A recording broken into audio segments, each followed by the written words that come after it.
I found that nothing in life is worthwhile unless you take risks. Nothing. Don't be afraid to think outside the box. Don't be afraid to fail big, to dream big. But remember, dreams without goals are just dreams.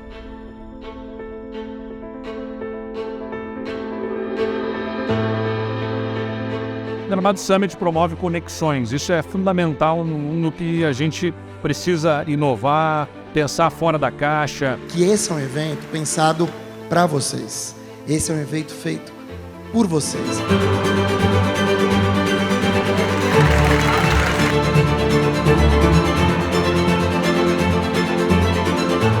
O Brasil cada vez mais precisa de gente que não aceite o mundo como ele é e que queira dar uma resposta que nunca foi dada num tempo jamais imaginado.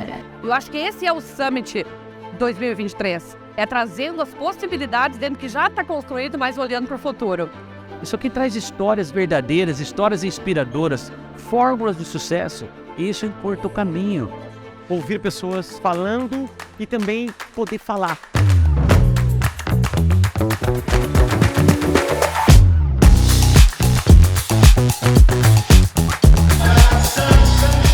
A gente está falando de inovação, porque é entregar acesso para quem nunca teve. Isso é totalmente conectado com a Gramado Summit. Quanto mais tu fala de negócio, mais tu aprende sobre negócio e mais oportunidade você abre. Então esse evento ele está entregando na prática o que ele traz no nome, né? Ser um summit, ser um ambiente criativo de encontros e conexões. E isso potencializa muito o desempenho desse ambiente que é fundamental de colaboração. Então eu acho que a diversidade traz isso. E esse evento, para mim, é um reflexo de diversidade de empreendedores. Este é o time da Gramado Summit.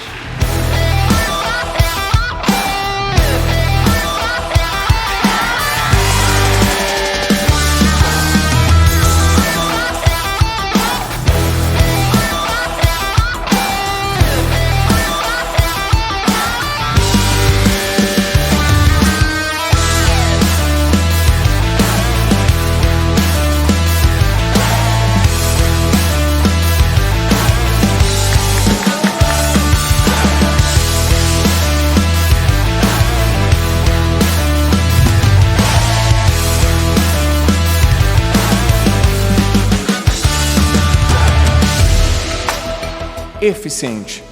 Fazer mais com menos. Toda vez que você deu like em um desses artistas pretos, eu estava lá, fazendo aquilo que minha mãe me ensinou. Eu estava cuidando dos meus irmãos. Isso é a Gramado Summit. Essa diversidade, essa união, essa vontade de se conectar é a Gramado Summit. Então, cara, mais uma vez, muito obrigado a cada um de vocês.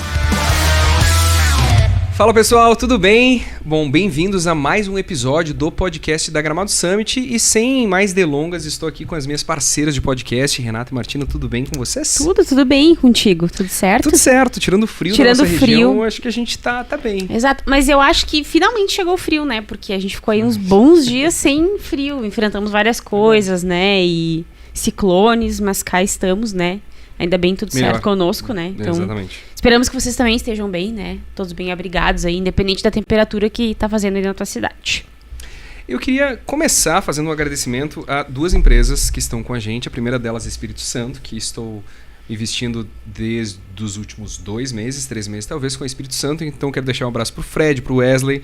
Estou muito feliz, ter uma empresa dessas junto comigo é muito legal. E também uma coisa que foi uma sugestão do nosso entrevistado anterior.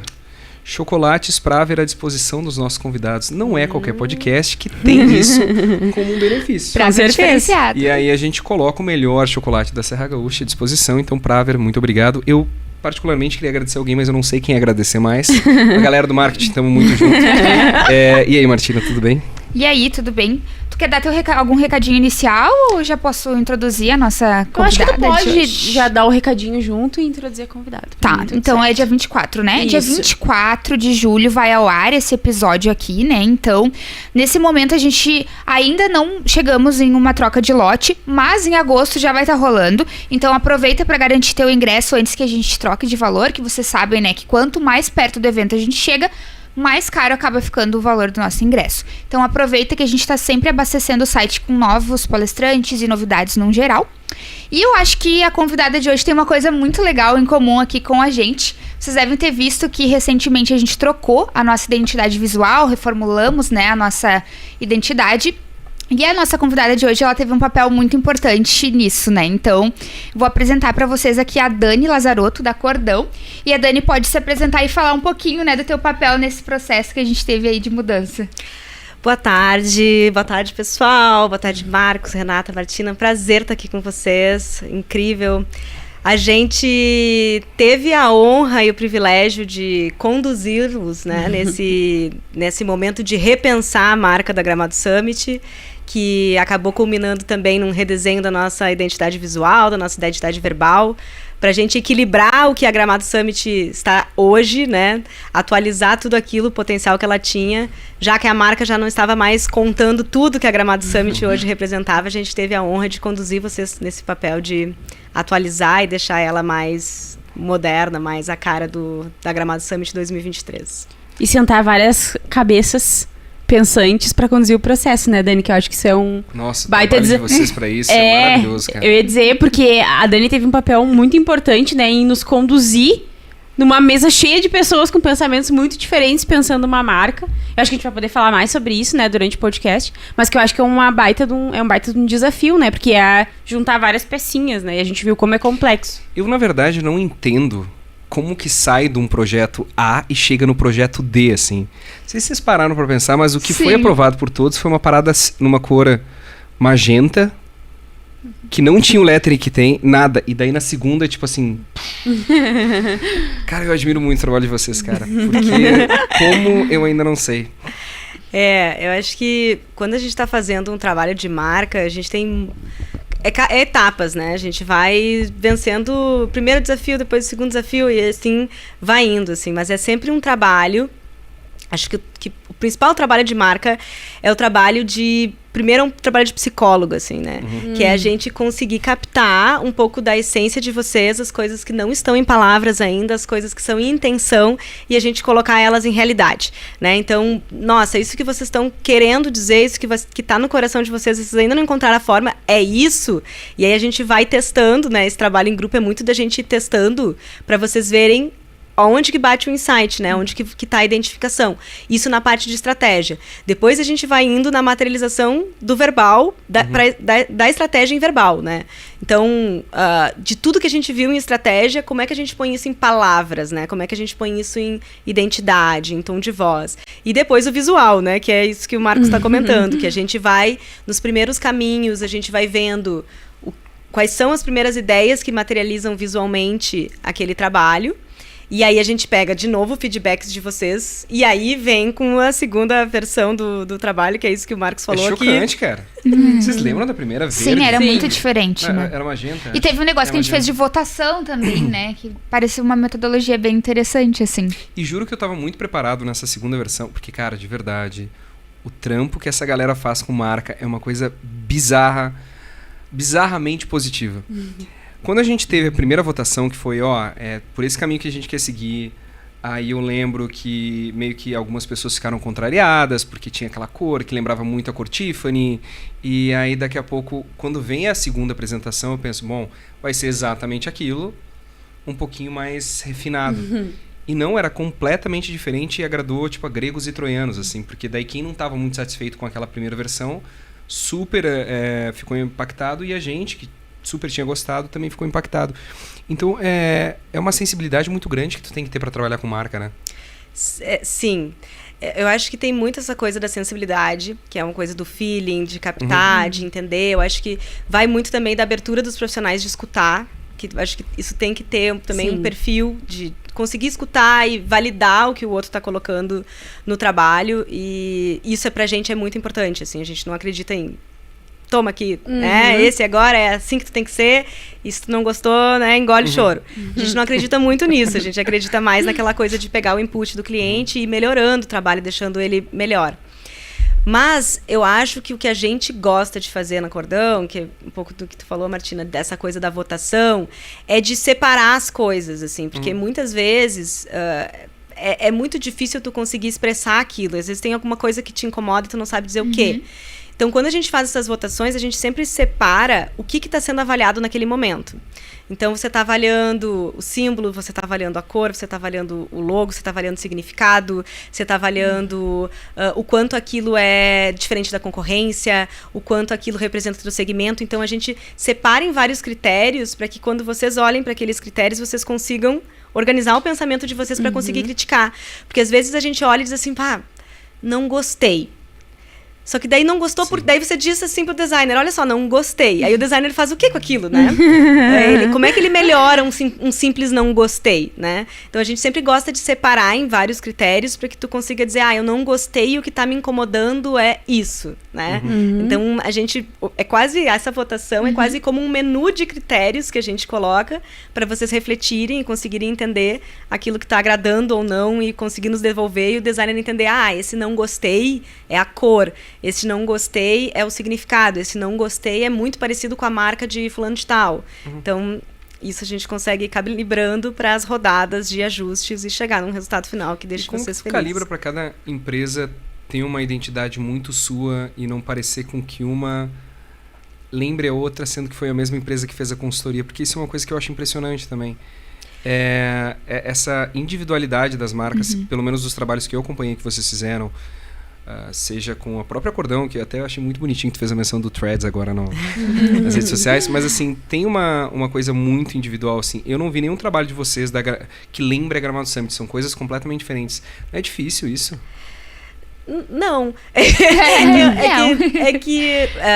Quando a gente sempre faz trabalhos que partem da marca, né, da estratégia. E na Acordão, o que a gente entende, assim? Pra gente, marca, ela sempre tem que ser um reflexo de dentro para fora. Né? Bem aquilo que eu falei, não pode ser uma coisa impositiva, não pode ser uma coisa que eu chego e diz assim, tá aqui tua marca. E isso quer dizer que a gente não vai pegar tendência porque tá legal e te dizer que tu tem que ser assim só porque aquilo tá na moda. Então, a gente sempre vai entender quem é aquela empresa, quem são as pessoas que estão ali, no que aquelas empresas acreditam, o que aquelas pessoas realmente transpiram, aquela personalidade que tem que estar quase que em todo mundo. Muito pegando a cultura empresarial e transformando isso em estratégia. Então, as empresas são muito diferentes. Então, é fácil a gente dar a personalidade para a empresa, porque a personalidade já está lá. Então, é muito um trabalho da gente olhar, identificar e conseguir transmitir isso, traduzir isso depois em palavras, traduzir isso em imagens, traduzir isso em outras coisas, porque as empresas já são diferentes. Então, o nosso trabalho é simplesmente de não empurrar alguma coisa que a gente vê externamente ou que a gente acredita para a empresa, e sim de escutar como é essa empresa e adaptar o nosso trabalho ao que aquela empresa é. Então, se as empresas já são diferentes, o nosso trabalho é fácil, porque ele é só a gente captar, organizar e devolver. Sim. E, Dani, uma coisa que eu fiquei pensando, tu nota, assim, ou durante o período que tu trabalha com marcas, é comum as empresas deixarem... Por exemplo, tu constrói um trabalho, né, uma nova marca, nova linguagem, e depois que essa marca é aplicada, existem empresas que às vezes esquecem o que aprenderam ou o que vocês abordaram, né, e acabam voltando para aquilo que era mais cômodo, porque, querendo ou não, é uma mudança bem grande, né, no tom de voz, né, no discurso. Então, fiquei pensando sobre isso também, porque às vezes eu imagino que algumas empresas sejam um pouco resistentes, né, nesse trabalho. Acontece, não tanto conosco, assim. Isso na Acordão, a gente... Voltando, vamos contar. Gente, Acordão é uma consultoria de marca. A gente tem um mantra principal de que clareza é poder. E é nisso que a gente acredita. E essa clareza, ela tá tanto no que a gente expressa, quanto dentro das organizações que a gente entra para prestar consultoria. E a gente quer ser esse vetor que traz essa clareza, esse vetor que guia as empresas para encontrar o seu papel, o seu posicionamento. Como é que a gente faz isso? A gente faz isso colocando as pessoas da empresa para participar de todo o processo. Então, como vocês participam da estratégia, do desenvolvimento do verbal, do desenvolvimento do visual, de todas as etapas, e tem as coisas incorporadas e bem explicadas, a gente entende que os nossos clientes chegam ao final desse processo mais bem preparados para colocar ele em prática, porque eles compreenderam tudo, né? Eles participaram de tudo e tiveram a sua opinião validada e considerada até o final do processo. Então, é mais fácil de você lembrar qual era o tom de voz, de você entender, porque você participou da construção daquilo e teve voz ativa na hora de determinar como ele seria. Então, tem isso dos nossos clientes saírem do final do processo mais bem preparados para colocar isso, porque tem diferentes departamentos, né? Não é só o departamento de marketing, tem muitos departamentos ali dentro, então sempre vai ter alguém que vai ter participado do processo e vai conseguir colocar as coisas no trilhos quando elas vão saindo. Fora isso, a gente também tem serviços de acompanhamento da implementação. Legal. Para quando o cliente, eu não consigo me sentir confortável para isso, a gente vai acompanhando, revisando, tendo momentos de escuta, momentos de acompanhamento, para que as coisas vão para o trilho. Porque é uma mudança, mas ela é uma mudança quase como quando a gente passa por uma mudança pessoal, né? Quando acontece algum momento marcante na nossa vida e a gente muda. Só que é uma mudança de tu já se sente diferente. Não é uma coisa que tu tá performando um personagem, né? Tu revelou aquilo que tu já sentia. Então, pra gente, a gente entende que essa mudança ela acaba sendo mais natural por causa da metodologia que a gente aplica. Legal. É muito louco isso do sentimento, né? Porque daí, às vezes eu olho pra nossa logo antiga e eu fico tipo... Nossa, nem é mais a gente, sabe? Quando eu vejo ela, parece que causa um estranhamento, porque parece que ela não é mais o que a gente é de verdade, né? Então é muito louco. Sabe que eu tenho um saudosismo ainda. Tu tem? Pela marca, tenho. Tenho, mas é por questões muito de, tipo, ela ter nos acompanhado muito tempo. Sim, tem esse lado, né? Eu tenho essa... não pelo que ela representa, porque eu acho que ela tinha muito problema. E até quando eu procurei a Dani, foi na Summit 2022, e eu falei, Dani, preciso que tu faça uns trabalhos aí pra gente, tá difícil, não tô mais entendendo nada. Tem um monte de gente nova, não faz mais nada fazer sentido. Então, ela não faz mais sentido nenhum, assim. O fato da cidade ser menor que a Summit era uma coisa que me incomodava, mas eu tenho um saudosismo, assim, daquela... Foi legal, sabe? Tipo, eu queria de vez em quando ter ela pra mim. Quando a gente tirou agora, tu vai entrar, vai ter muito orgulho de nós. Tu entra na Gramado Summit hoje, tu já tem a logo em madeira, bonitinho e tal. E aí, quando foram tirar o lettering em caixa que a gente tem na parede, pô, ele me deu uma dorzinha, assim, de ver, cara, foi, né? Aí o rapaz perguntou, o que tu quer fazer com isso? Eu falei, cara, tem nem por que guardar, cara. Tipo, vamos pra nova e pronto. Mas foi um fim de um relacionamento, assim, eu fiquei com essa sensação. Mas sabe que eu acho que fazendo um adendo à pergunta da Rê, porque em estruturas maiores, a gente tem uma estrutura muito enxuta. Então é muito fácil. Vamos aplicar, tá todo mundo junto. Aí vocês têm que seguir esse caminho, beleza. Mas numa estrutura maior, tipo, sei lá, uma grande cooperativa da vida, deve ser mais difícil o tempo de implantação, né? Porque eu acredito que tu fale com um grupo pequeno de gestores, mas a partir do momento que tu passa para esses gestores executarem, deve dar um trabalho, assim. Sim. Quando a gente trabalha com clientes mais corporações, assim, grandes... tem muito mais o trabalho de passar adiante, né? Então, tem inúmeros momentos de treinamento de equipe, inúmeros momentos de aclimatação das pessoas que não participaram desse processo, tem N metodologias que a gente pode aplicar de pontos focais dessa marca para que as pessoas sejam representantes em diferentes sedes, em diferentes departamentos, em diferentes, né? Que são organizações muito grandes. Mas sim, quanto maior a organização, maior o desafio de alinhamento, de consistência, né? Maior o desafio de comunicação interna, né? Como e número de peça que deve ter, tipo, empresa maior, assim, que deve produzir, cara, isso aí. Bom, a gente estava comentando que a Dani, num sábado de noite, acertei, fez um comentário num post da Gramado Summit, que a gente... um story... sim. Era. Que a gente fez alguma... Eu não sei que chamada que foi errada. Não, era a aplicação da logo que estava errada. Do símbolo, né? Do símbolo, Imagina uma empresa que deve ter uma estrutura grande, produza tudo o tempo inteiro. Bom, tu deve pirar se tu acompanhar essas pessoas no Instagram, porque tem tudo... E eu lembro que a Latam... Olha que doido. A TAM, quando ela fez aquela fusão com a Latam, com a LAN, a LAN adquiriu a maior parte da TAM, companhia aérea. E eles tinham até um planejamento de quanto tempo eles iam levar para fazer a readaptação das aeronaves para esse novo nome lá. Sim, que às vezes tem custo envolvido também, né? né? Deve ser muito doido, assim, porque, pô, era uma questão de 2, 3 anos para mudar a adesivagem de um avião. Claro. Cara, não é para mim, entendeu? Tipo, se a gente mudou, tem que no dia seguinte tá tudo novo e tal. Mas eu imagino que aí deva ser uma parte interessante do teu trabalho também, né? De fazer esse tipo de acompanhamento. Sim. O planejamento do rollout de uma mudança, por exemplo, uma mudança visual, né? Que é essa mudança que às vezes tu tem um custo gigante, tem muita estrutura para te mudar, tem desde papelaria, caneta, uniforme de funcionário, até frota, espaço físico, lojas, né? Depende da empresa, tem muito material para te mudar e o custo disso às vezes é muito alto.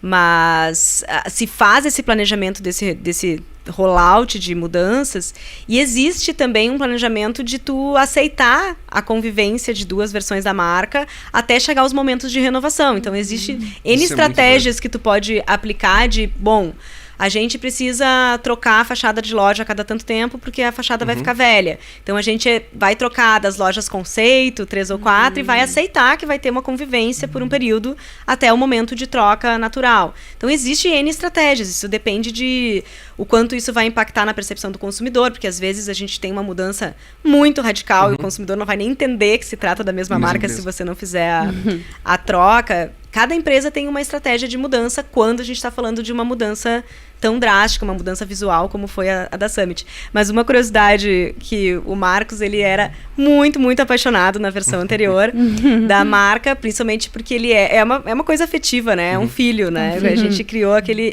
filho. E quando eu chamei o designer para falar sobre o projeto, eu disse para ele, olha só, eu acho que vai ser bem um facelift, assim, a gente vai ter uma mudança super sutil, porque o cliente adora essa marca, então não dá uma pirada, vai bem com calma, faz uma coisa, assim, não muito revolucionária, que o cliente ama a marca. Ele, tá bom, foi lá e tudo diferente. Eu tive mais dificuldade com o símbolo, que hoje é uma coisa que eu aceito muito bem. Mas essa coisa meio Gucci, assim, era uma coisa que... não, cara, tem nada a ver. Aí eu descobri que a melhor forma de te desprender de algum amor que tu tem pela tua marca é achar a similaridade da tua marca com outra marca no mercado. E a gente deu a sorte da seta da Gramado Summit lembrar muito esse SXSW, que é um evento gigantesco de inovação. E aí eu comecei a pensar, mas algumas pessoas dizem que a gente tem a logo muito parecida, que a gente copiou eles, e a gente nunca copiou eles. Porque, sei lá, daí todo mundo copiou todo mundo. O Denner da V4 deve ter copiado esse SXSW também, que também tem uma seta no livro dele igual. Mas é assim, aqui é uma forma da gente meio que se tornar um único nesse mundão, assim. Mas eu vou te dizer, o símbolo por detrás me deixou meio nervoso por um bom tempo. Hoje eu adoro. Adoro. Eu acho que tem mudança, né? É o momento de vou cortar o cabelo, né? Cortei o cabelo, que saudade do meu cabelão, né? Fiquei loira, que saudade quando eu era morena. A gente tem isso, né? O início foi muito doido, tá, Dani? Tipo, se tu pegar... A hora que eu inventei que eu ia fazer a Gramado Summit, eu fui... o nosso escritório permanece no mesmo local desde sempre. E aí eu fui numa agência vizinha que tinha uma sede ali na Rua Coberta, que deve ficar 200 metros no máximo do meu escritório, e disse, eu vou trazer o Steve Wozniak para Gramado, vou fazer um evento de inovação focado em startup e eu preciso de uma logo. E sabe aquelas coisas do destino que a gente dá muita sorte, que o menino que estava por detrás dessa agência, que é o Rodolfo, ele é um cara muito criativo, assim, ele tem uma sensibilidade absurda, assim, com tudo que eu acho que ele nos apresentou nesses 7 anos de Gramado Summit foram coisas que a gente não precisou nem mexer, para tudo. E aí ele, com a sensibilidade dele, criou, e ele tinha justificativas, assim, e uma das coisas que eu adorava nele, que era uma coisa que a gente não tinha tanto acesso até chegar em vocês de novo, é meio que storytelling para a construção de uma marca. Então, como a gente tinha essa proximidade de vizinhos, ele chega na minha sala um dia com um envelopezinho com várias coisas impressas dentro. Ele, antes de eu te mostrar a marca, eu falei, eu quero ver a marca. Ele, não, eu quero te contar a história. E aí meio que, volta para todo aquele momento de eu entendi o porquê a Gramado era pequena, a Summit era grande, a época porque a ideia não seria permanecer com a Gramado Summit em Gramado o resto da vida, e que é uma coisa que mudou completamente. Então tinha uma série de defesas, assim. Mas é muito legal, cara. Eu acho que a evolução, pelo menos para mim, assim, é uma coisa que ela é mais forte hoje pelo manifesto que a gente criou do que pela própria marca. Porque tem uma coisa que eu gosto, e até eu ia te fazer uma pergunta em relação a isso, assim, porque tem esse universo muito doido de marca, que é marcas que fazem uma única marca e permanecem nelas fixas para o resto da vida versus marcas que vão sendo atualizadas de tempos em tempos. Eu queria uma opinião qual o melhor caminho, se tu tem alguma preferência. Mas antes disso, o grande lance para mim da Gramado Summit é o que acompanha a marca. Tipo, eu ouço aquele manifesto até hoje, assim, eu dou pulo e tipo, caraca, que coisa foda, cara. Alguém me entendeu, assim, porque aquela discussão que a gente tinha do rebelde versus a pessoa mais ponderada, a Gramado Summit pra mim sempre foi esse meio, assim, que é tipo, eu sou ponderado, sou sutil, mas puta, eu quero mudar o mundo, caralho. E aí quando eu leio aquele manifesto de, nossa, cara, não teriam palavras melhores para definir o que a gente faz, assim. Mas eu queria te perguntar se tu tem alguma preferência entre uma empresa que segue essa linha de esta é a nossa marca versus uma empresa que de tempos em tempos lembra como é bom atualizar. Realmente é difícil de dar essa opinião porque cada empresa é uma estratégia, né? Então tem que entender um pouquinho mais do que a gente está falando para a gente poder dar uma opinião mais categórica. Então, eu não tenho uma opinião assim, isso é melhor, isso é melhor. Mas, o que eu acho? Eu sou muito contra mudanças sem motivo. Tipo assim, vou mudar. Né? E aí, faz uma atualização, uma mudança. Tem alguns rebrandings que eu vejo, eu digo, por quê? Né? Que eu acho tão gratuita aquela mudança, uma coisa que não tu olha assim e digo, isso que só confundiu o consumidor, só causou um custo, um problema, o teu problema não era visual, sabe? Às vezes tu vê que não fez tanto sentido. Então, via de regra, eu acho que as mudanças externas, elas precisam refletir mudanças internas. Se tu não tem uma mudança interna consistente para te comunicar, mudanças radicais, elas acabam atrapalhando a consistência da marca, acabam atrapalhando o entendimento do consumidor sobre você, né? Então, às vezes você tem mudanças visuais que fazem muita diferença, que comunicam muito um novo momento da marca, que comunicam muito uma atualização. Às vezes marcas que estão... Nossa, às vezes você vê um rebranding que você olha e diz assim, puxa, não fazia sentido nenhum aquela marca anterior. Realmente agora está comunicando o que é essa empresa, o que é. Mas às vezes não tem isso. Às vezes a gente vê mudanças que mudam para pior, ou que não, né, que são gratuitas, que você não percebe que a empresa atualizou tanto quanto a nova identidade visual. Então, via de regra, eu acho que a mudança ela precisa ser verdadeira. Assim, quando ela é verdadeira, e aí a gente precisa ter uma atualização externa para realmente representar uma mudança interna, ok. Quando é uma coisa assim, tipo, vamos mudar simplesmente porque a gente enjoou, né? Aí eu já acho que talvez não fosse a melhor estratégia. Perguntei porque eu sou muito fã da Nike desde algum tempo, e eu acho incrível, assim, que pra mim é aquela coisa que foi muito acertado no início e permaneceu viva, né? Não que a empresa não passe por atualizações, porque se a gente pegar a forma como ela se apresenta como marca, muda muito com o tempo. Nossa, ela tem mudanças completas, assim, na empresa, mas a estrutura da logo, ela permanece igual. E tem um case que, se eu não me engano, é do Burger King, que aí viria uma pergunta de voltar atrás para suas origens, assim, porque o BK, eu acho que ele trocou a marca em determinado momento, não deu certo, e aí quando ele volta para a marca, ele volta para a primeira marca do Burger King, que faz muito sentido, né? Então, a minha pergunta seria mais nesse quesito, de tipo, qual que é o melhor caminho? E a parada da verdade, ela é muito legal, assim. Eu acho que o melhor caminho é tu seguir a verdade, assim, eu acho que a Burberry também teve um caso de ter simplificado a logo, deixado ela muito blending, que a gente chama agora, que é essa coisa de a gente tirar toda a personalidade e deixar super clean, né? A mesma fonte, tudo com aquela fonte, todas as marcas de luxo com a mesma fontezinha serifada, e a Burberry fez isso, e aí ficou aquela coisa sem graça, e agora ela voltou, né, de trazer aquele desenho, enfim. Eu acho que a gente nunca pode matar a verdade da marca por causa de tendência de design, assim, né? Tipo, vou tirar, vou deixar limpo, e aí tu tirou toda a personalidade da marca, que não é uma marca tão limpa, né? Então, pra mim, o grande segredo de trabalhar com marca é você respeitar o que aquela empresa é de verdade. Você conseguir criar reflexos dela externo do que ela é interno. Então, se dentro mudou, precisa de alguma forma refletir isso pro consumidor. E tu já disse que não para algumas empresas que quiseram mudar? Já disse que não, inclusive mudança de nome, que às vezes queriam mudar, e a gente desaconselhou por N motivos. Às vezes tu tem, eu não consegui registrar minha marca por tal motivo e eu quero trocar o nome.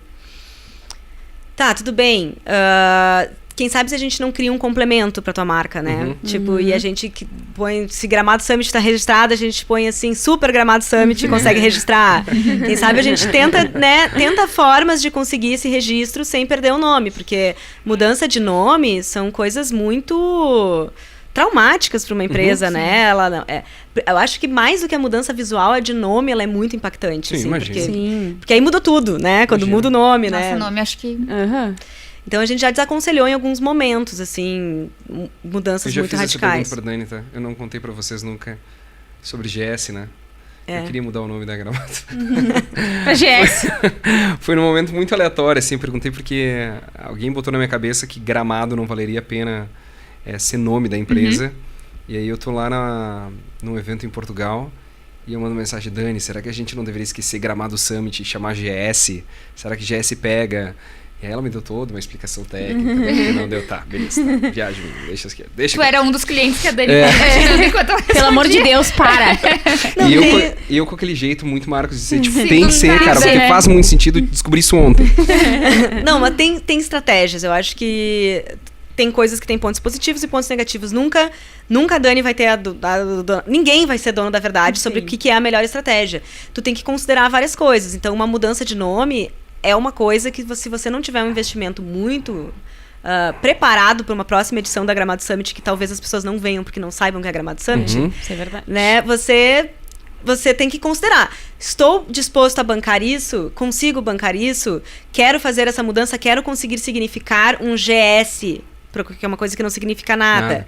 Para um nome que tem duas coisas que significam já algo, eu consigo bancar isso, porque muitas vezes você cria significado se você tiver dinheiro, se você tiver investimento, se você tiver 1000 coisas, você consegue, né? Então, não quer dizer que está sempre errado você trocar de nome. Só que tem coisas que você tem que pesar e colocar ali na balança que pode ser um impacto que tu tem que considerar, né? Sim.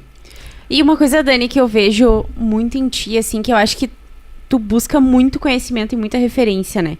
Acho que todas as vezes que, sei lá, alguém contestava alguma coisa, ou muitas vezes, acredito que isso aconteça bastante no teu dia a dia, tu sempre vinha com um porquê e uma explicação lógica daquilo, né? Tipo, tem um embasamento, porque às vezes as pessoas falam suas opiniões e, porque eu acho que tem que ser assim e ponto. E eu vejo em ti muito assim, não, vamos pensar isso aqui, mas eu vou te mostrar por A mais B que a tua opinião, não que seja errada, mas que a gente pode pensar ela melhor. Mas ela tá errada. Mas ela tá errada, no final das contas. Mas eu acho que a opinião é meio bosta. Mas eu acho muito interessante porque eu vejo muito em ti isso, assim.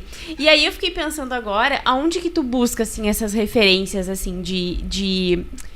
Acho que pra agregar no teu trabalho, né? Porque eu fico pensando que pode ser uma ideia minha, mas eu acho que as pessoas têm se preocupado cada vez mais com marcas, né? Porque antes era tu registrar um nome e ter uma logo, fazer, sei lá, no Canva, e era isso.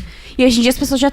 Eu vejo, né, pelo menos na nossa bolha, não sei se pra todo mundo, mas que as pessoas são um pouco mais preocupadas com isso, né? Daí eu fiquei pensando assim, onde que tu busca, assim, essas tuas referências, assim, leituras, enfim? Todo mundo que trabalha na Cordão é meio nerd, assim. A gente tem, eu, o Matheus, a gente tem essa coisa de ser muito estudioso, assim. Sim, é isso mesmo. Eu acho que a primeira coisa que a gente tem, assim, que a gente realmente acredita nisso, de N formas, é que existe ciência, né? Existe teoria, né?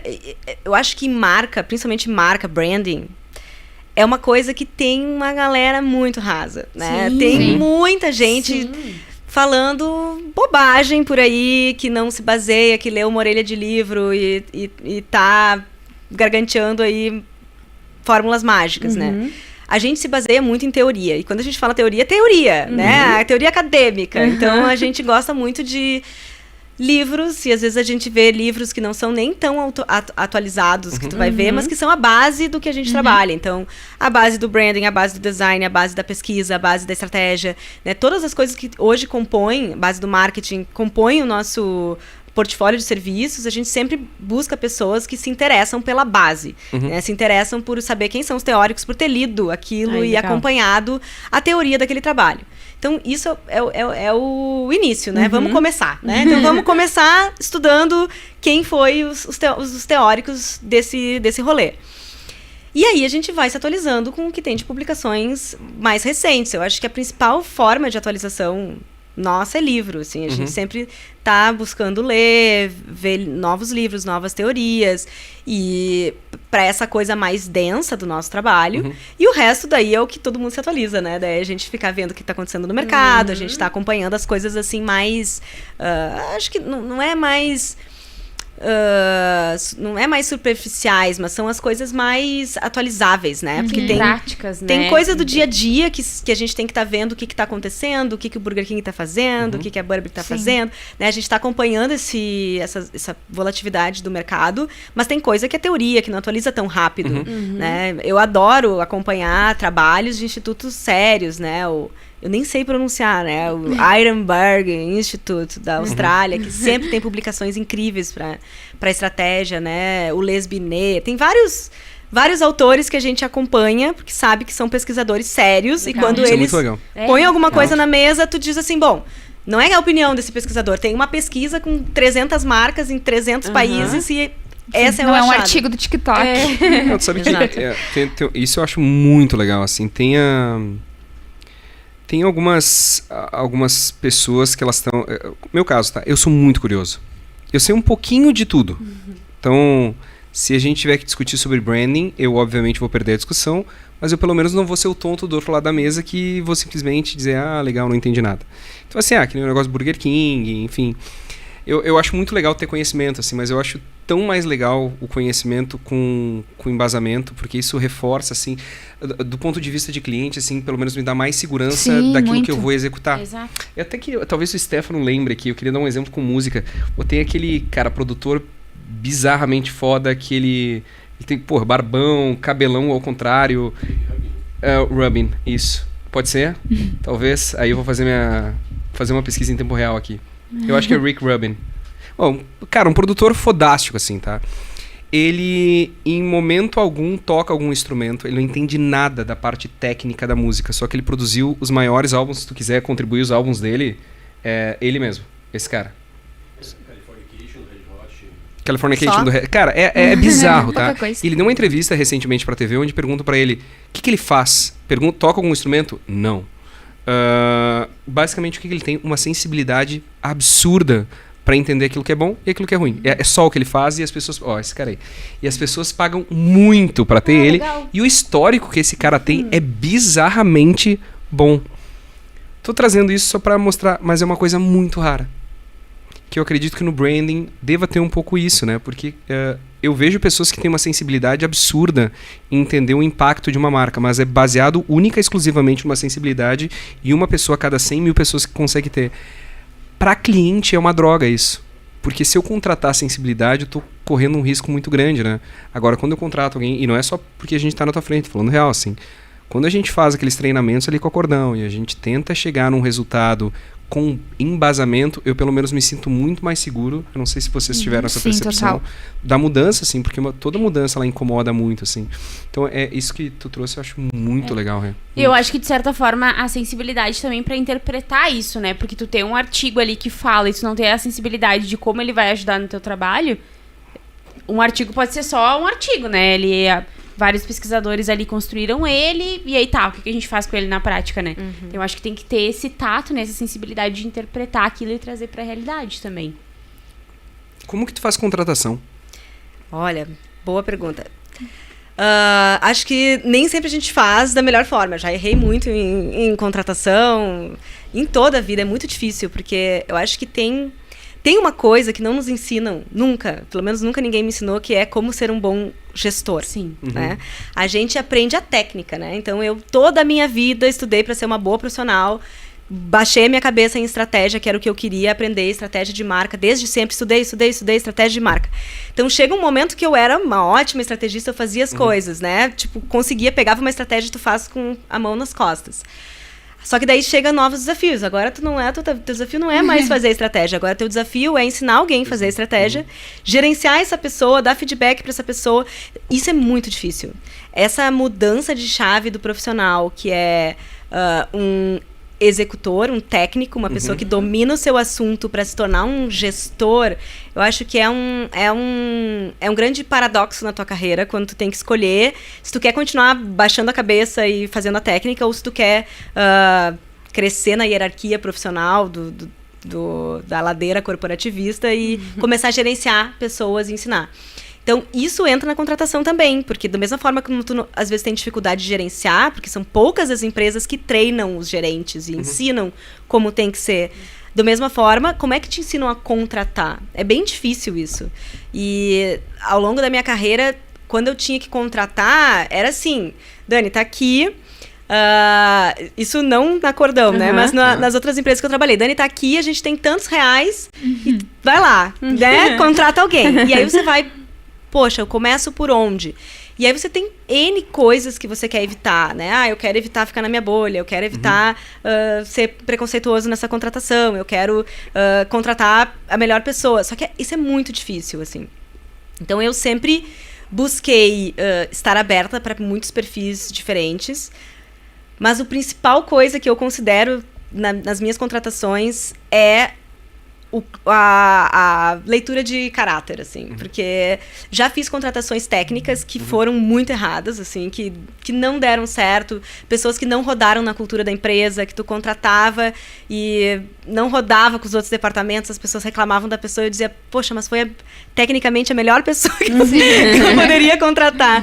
Então, hoje em dia, apesar de eu não ter nenhuma segurança se eu estou fazendo a contratação realmente correta, porque a gente ainda não está crescendo tanto a ponto de ter tantas contratações, de ter uma consultoria que nos apoie nisso, a gente ainda faz contratações muito baseado no olho, na entrevista, para entender se aquela pessoa culturalmente tem coisas que a gente valoriza, né? Primeiro, é uma pessoa estudiosa, gosta de técnica, gosta de teoria, uma pessoa que, né, manja tem um pouco dessa nossa leitura. É uma pessoa que tem a nossa vibe, uma pessoa que vai agregar positivamente na equipe, é uma pessoa comprometida, é uma pessoa que conhece bem o que faz. Então, essas coisas a gente vai avaliando, né, na entrevista, e um dos grandes benefícios do meu modelo hoje é que eu consigo muitas vezes testar a pessoa antes de colocar ela full time. Então tu contrata para um freela, vê como é que vai, e aí, bom, a pessoa segue ali, aí depois tu vai chamando, contrata para outro, quando vê ela é um fixo, quando vê ela tá contratada, quando vê ela tá na equipe, né? Eu te perguntei isso porque na área que tu tá trabalhando, por mais técnica que exista, tem a parada do artista, né, de tu tá contratando um pouquinho do artista. E aí, como que tu faz contratação quando talvez o artista ele comece a se tornar um gestor? Porque pra mim foi um fator decisivo, assim, eu sei que a Dani tá cuidando da marca da Gramado Summit. Agora, sei lá, como seria uma Dani com 100 funcionários e a Dani não estando junto, sabe? Aí eu queria saber se na contratação que tu faz hoje, tu pensa nisso no futuro, de ter um time que tu não precise ser artista. E até a Natália, que a gente tá trazendo agora a Natália Beauty pra Gramado Summit, é um exemplo que eu achei muito legal, assim. Ela cobra, acho que é sobrancelha que ela faz, né? R$6.500 pra fazer sobrancelha. E ela, só por fazer, porque ela tem uma equipe que faz. Só que se alguém quiser, ela tem um valor e tal. Mas deve ser difícil, né? Tu treinar a sensibilidade, tu treinar... Porque por mais técnica que tu tenha, tá, Dani? Tem um lado teu que não vai estar escrito no livro, que é essa sensibilidade, olhar pra nós numa sala e dizer, cara, vocês estão errados. Então eu queria entender, assim, como que descobre isso, que não é aquele... Tu não tem o brand book para contratação? Eu não sei. A resposta mais honesta que eu posso te dar é que eu não sei. Eu acho que a gente vai... eu tenho pessoas ao meu lado hoje que são pessoas que estão há bastante tempo comigo, o Matheus principalmente, que é uma pessoa que a gente vai acompanhando, que vai desenvolvendo coisas, que vão vendo como são o trabalho. Mas eu ainda não me vejo completamente fora do meu trabalho de artista, assim, porque é uma coisa que eu gosto de fazer. E várias vezes eu já fiz minhas próprias mentorias como empreendedora, né? E já fiquei nesse dilema de sair completamente, de ficar, de entender até onde eu quero ir. Não sei te responder ainda, Marcos. Sabe que eu tenho uma teoria, tá? Que é, pelo menos assim, eu vou usar um adjetivo que eu uso muito pra mim também. Que é, eu adoro gente desajustada, que não se encaixa num padrão. E pra mim, todo mundo que trabalha com áreas muito sensíveis de criatividade tem que ser um pouco desajustado. Lá na Summit, pra mim, todo mundo é meio desajustado, assim. Não é questão do físico. É questão desse dessa coisinha que tu não consegue explicar, mas tem. E tem dado certo, assim, as pessoas que saíram ali, pelo menos da gente, elas não tinham esse... Que é um pouco do rebelde, sabe? Que a gente conversava, do desajustado, do rebelde, daqueles que não se encaixam no mundo como eles são. O Matheus, pra mim, é isso. Eu olho o Matheus e digo, cara, ele tem essa parada que, tipo, eu não consigo apontar e dizer, é por isso, é por aquilo, mas ele é um conjunto que ele tem. Eu tenho isso o tempo inteiro, assim. E eu acho muito legal quando tu abraça esses... porque o desajustado é porque tu não te encaixa num padrão. E o fato de não se encaixar num padrão, na esfera da criatividade, ela é muito boa. Eu tento buscar isso nas contratações, assim. E, assim, eu errei algumas vezes nas contratações, mas dentro de um contexto geral, eu acertei muito buscando desajuste. Buscando assim, tu não te encaixa, é massa, é aqui o teu lugar. Adoro isso, adoro essa... Eu gosto muito de honestidade também. Eu fiz... acho que... Quando o Matheus, eu comecei a trabalhar com o Matheus também, ele tinha muito pouca experiência na parte de marca, né? Tinha muita experiência em pesquisa, pouca experiência na parte de marca. Só que, pra mim, isso é o de menos, né? No trabalho. Porque isso a gente ensina, isso a pessoa busca. A pessoa tem aquilo de ser curiosa, de gostar de estudar, de gostar de aprender, de gostar de ir atrás. Beleza, a técnica a gente ensina, a técnica a gente busca. Caráter não se ensina. Esse brilho no olho, essa vontade de fazer, esse comprometimento, isso não se ensina. Então, na hora de contratar... É justamente essas coisas que a gente tem que olhar. Eu ainda não tenho um by the book, assim, de exatamente quais são os roteiros. É uma coisa meio no feeling, meio ainda assim, né? Ainda não tem uma técnica para contratação. Mas o que a gente mais faz é entrevistar, identificar, testar a pessoa em 1 ou 2 projetos para ver como é que vai. E aí sim a gente vai partindo para um relacionamento mais longo. Dani, tu falou antes da tua... virada assim de chave para ter, né, o teu negócio e realmente ser tu mesma a Dani, né, sem estar por trás de uma corporação. Então eu acho legal se tu pudesse contar um pouquinho pra gente assim como que isso aconteceu. A gente também não falou quanto tempo que tu trabalha, né, com essa área de marca, de branding. Então acho que é interessante também a gente falar. Se puder falar a última empresa que tu trabalhou, também acho super válido. Tá.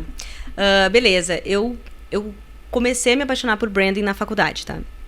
Eu fazia propaganda e eu sabia que eu não ia ser criativa, tá? Porque eu ia nas aulas de criatividade, quando tinha aula de design, quando tinha aula de redação, eu ia mas eu olhava para meus colegas e pensava, porra, eles são bons. Eu pensava, eles sim são bons, e eu via que eu não era boa que nem eles, assim, nessa coisa de criatividade. Eu ia até um ponto, tinha ali, mas não era o que eu sabia fazer. E eu achava que eu ia trabalhar com marketing, assim, e comecei a estudar mais marketing, teoria de marketing, né? Marketing mesmo, assim, porque eu achava que era coisa um pouco mais teórica, mais pesquisadora, mais científica da comunicação. E aí uma professora me disse assim, tu deveria estudar marca, que eu acho que tu que gosta dessa coisa mais teórica, mais, né, tem muita teoria de marca, é uma coisa mais moderna do que marketing, papapã. E aí eu li o meu primeiro livro de marca, me apaixonei, né, li, meu Deus, Eicher, qual livro? Isso. Eu li, era um do Eicher, eu não lembro qual deles, que quase todos são iguais, né, Gerenciando Marcas Fortes, algum do Eicher, tá, não lembro qual exatamente. Mas daí eu li Eicher, me apaixonei, aí comecei a estudar, daí fiz a minha monografia em cima de marca e tatatã. Então eu trabalhei alguns anos no marketing, eu sou do interior do estado, eu trabalhava no marketing de uma empresa chamada Ser e Luz, que é uma empresa é uma cooperativa de eletrificação rural, e esse foi meu primeiro estágio. Então eu trabalhava lá eu era um marketing, eu fazia tudo que vocês podem imaginar. Onde, Dani? Ijuí. É longe, cara, eu passei por lá agora, nossa, como é longe. Eu fui pra 3 Passos. E eu sei que quando eu cheguei em Ijuí, eu falei, nossa, cara, não é possível, cara, porque é muito longe. E faltava 1h30 ainda pra chegar em 3 Passos. Mas é longe, cara. Impressionante. Apesar de ser uma cidade incrivelmente desenvolvida, assim.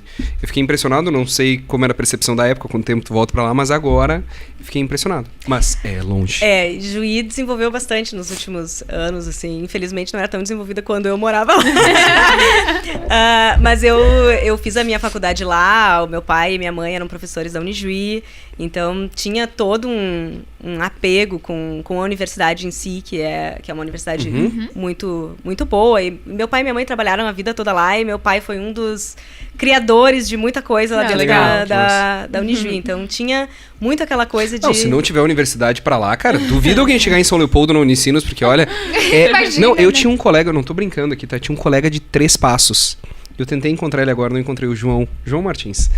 E Ia pra Unicinos? ele ficava 3 ou 4 dias na Unicinos e voltava pra 3 Passos no final de semana.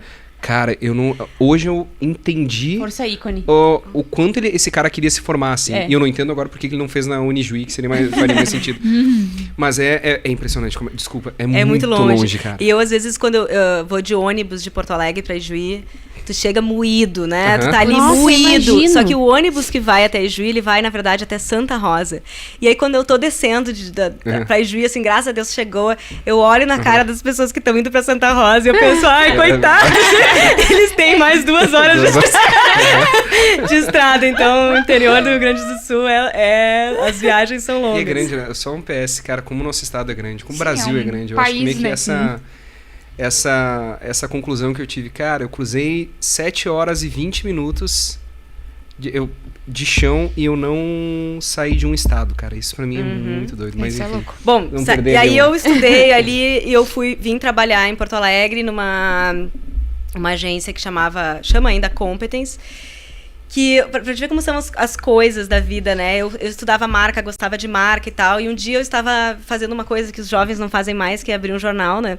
E aí eu abri a 0 hora e eu olhei ali, tinha um anúncio de página dupla da Competence, com o manifesto da agência, tarará, falando sobre marca. E eu pensei, eu preciso trabalhar nessa empresa, porque eles acreditam no que eu acredito, é marca, é um negócio, né? É o DNA. E aí, um tempo depois, saiu um trainee deles, eu me inscrevi, passei e vim de mala e cuia para trabalhar na Competence, para ser trainee lá, para aprender sobre marca, porque era realmente o que eu queria fazer e que eu não conseguia fazer ainda lá no interior, onde eu tinha me formado. Então, trabalhei 2 anos e tanto na Competence e saí para Moria, que hoje se chama Rock, onde eu fiquei 8 anos, né? Então, ali na Moria, eu fui passando por essa, né, de executora para gestora, fui crescendo ali na Moria, nas minhas tarefas dentro do departamento de planejamento, que é o departamento de estratégia, como é chamado dentro das agências de comunicação. Então, trabalhei em propaganda por quase 15 anos. Tu te formou em publicidade?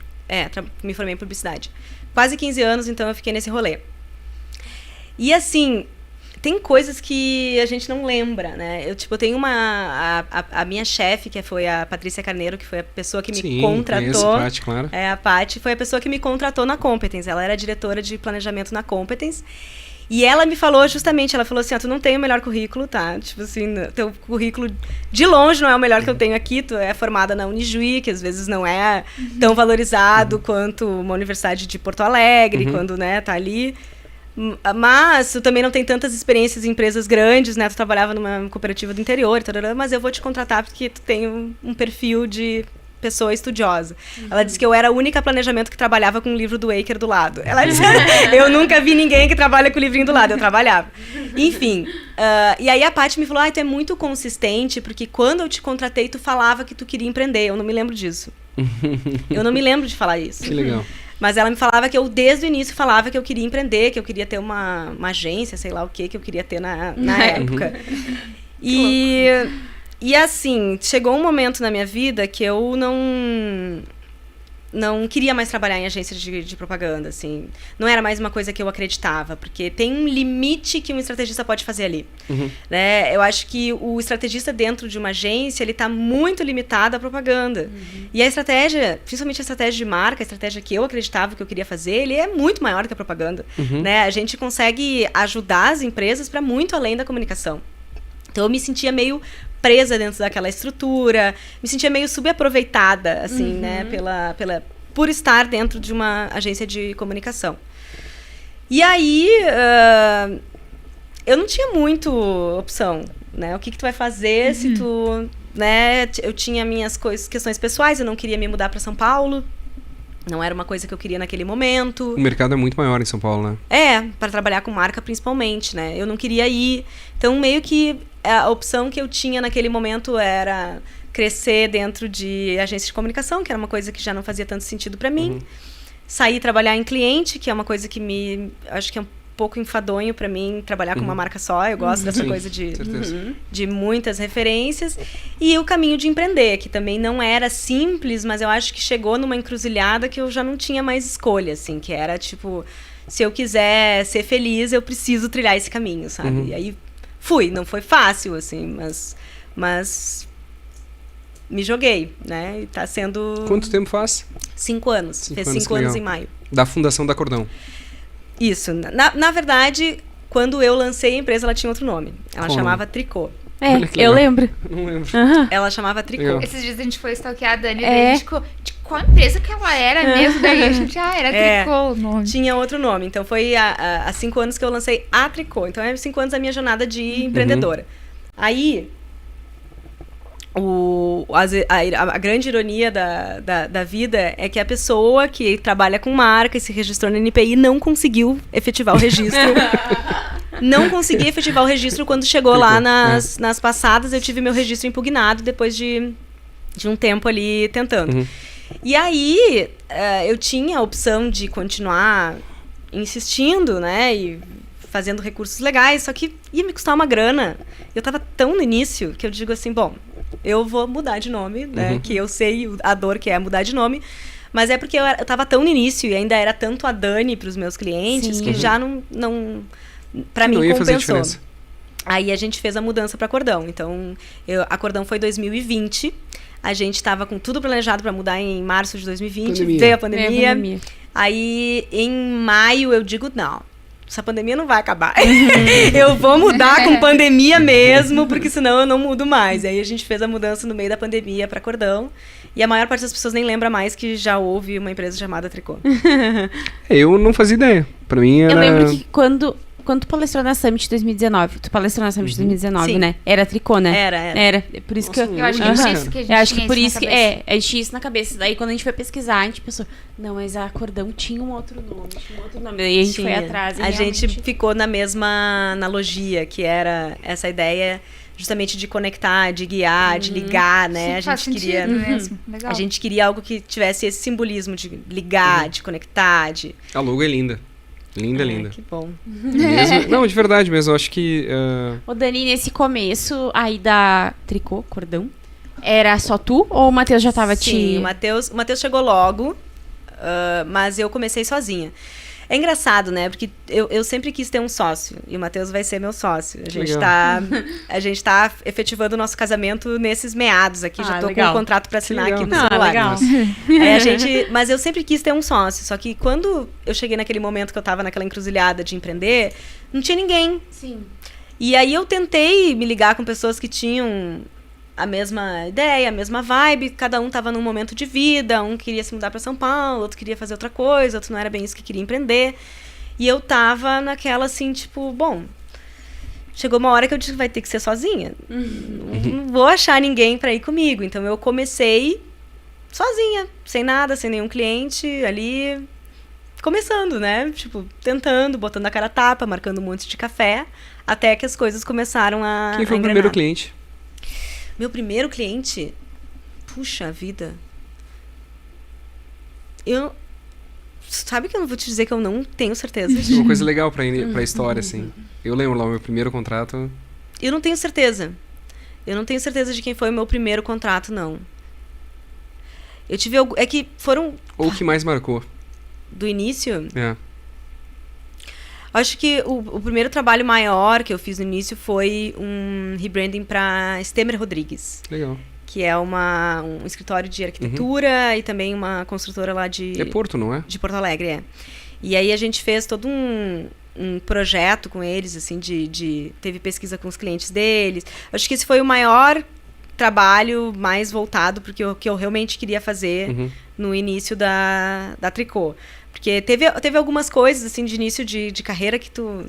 Parece um freela disso, um freela daquilo. Sim, vai pegando. Então, eram mais freelas do que algo dentro da minha empresa como um todo, assim. Então, acho que o primeiro trabalho que eu considero um trabalho do escopo que eu queria realizar foi esse trabalho para Stemer Rodrigues. Te perguntei mais porque tem aquela...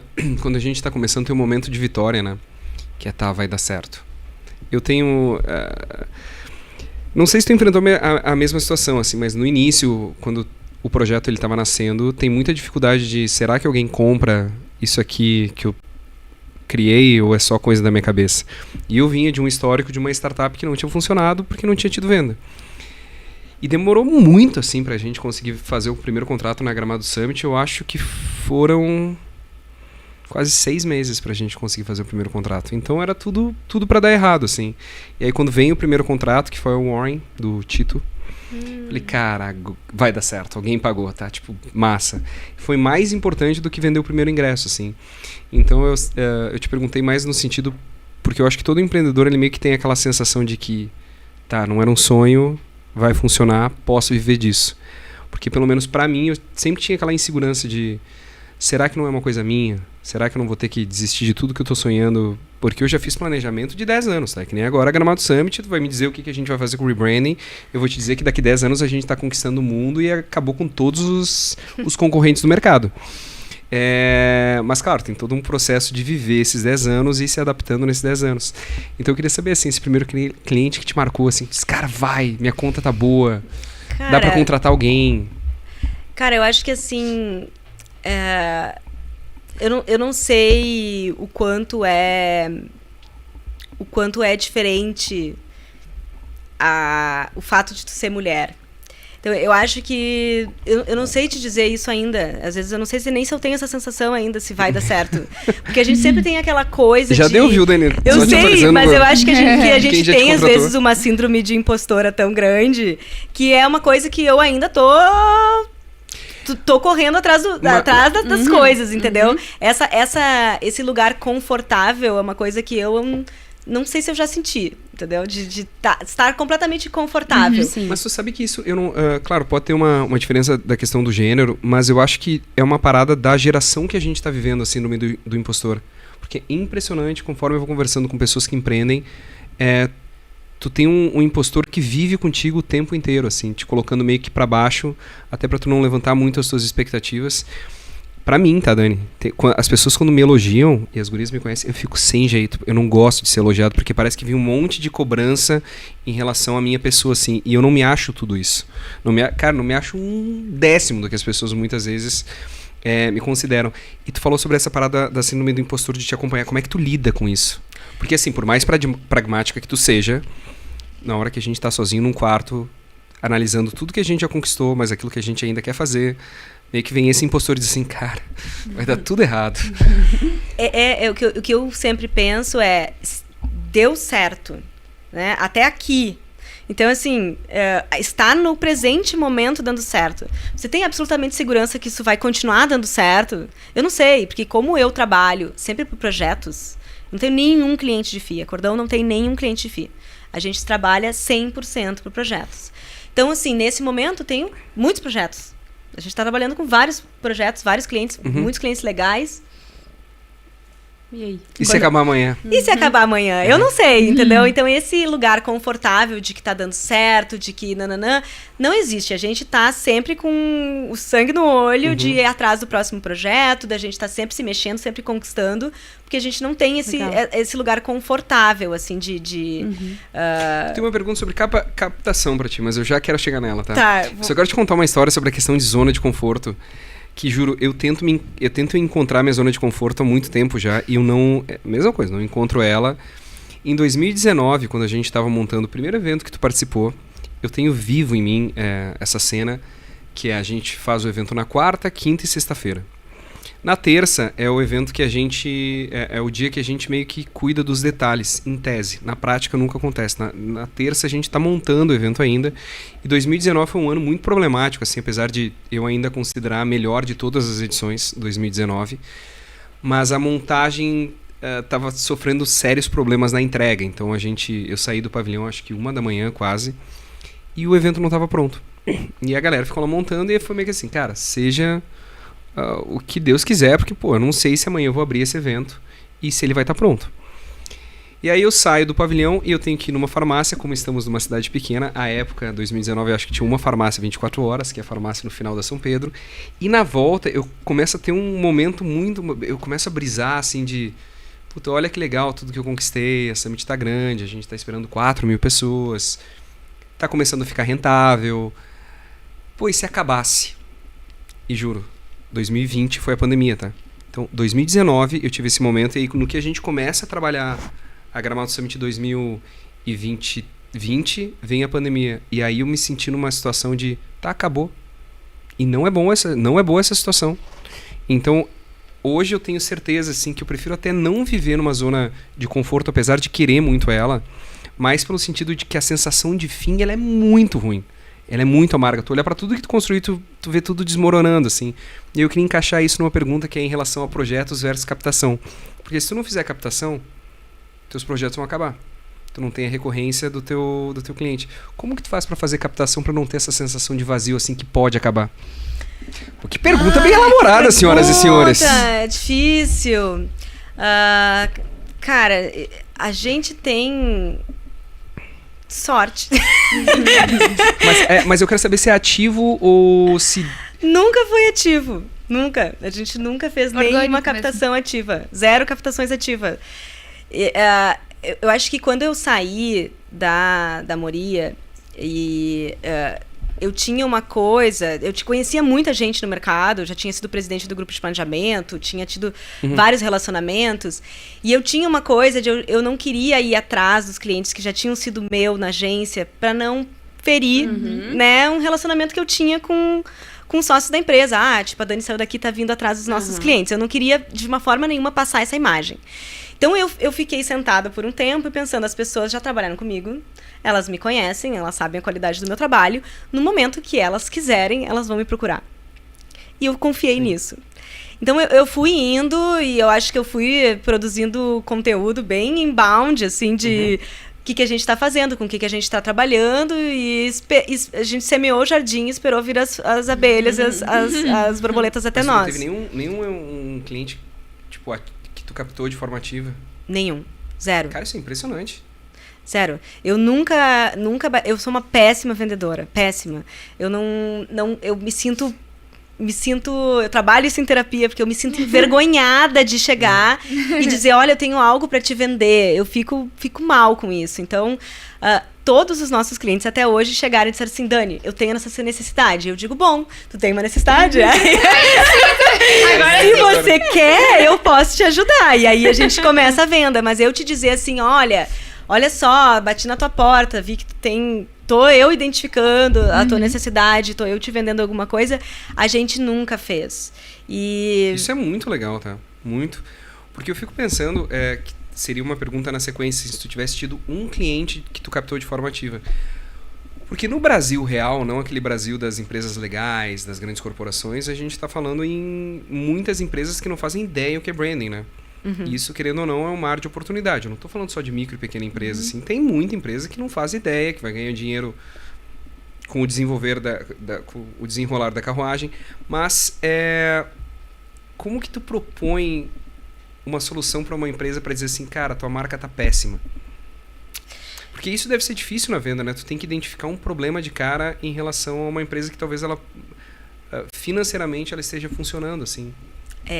Isso é bem complicado, assim. Eu acho que um dos benefícios de eu nunca ter feito uma prospecção ativa mais agressiva é que geralmente os clientes já identificaram o problema. Então, às vezes, acontece assim, o marketing identificou o problema e os sócios ainda não viram. Né? Acontece, às vezes, de nem todo mundo na empresa estar enxergando o problema.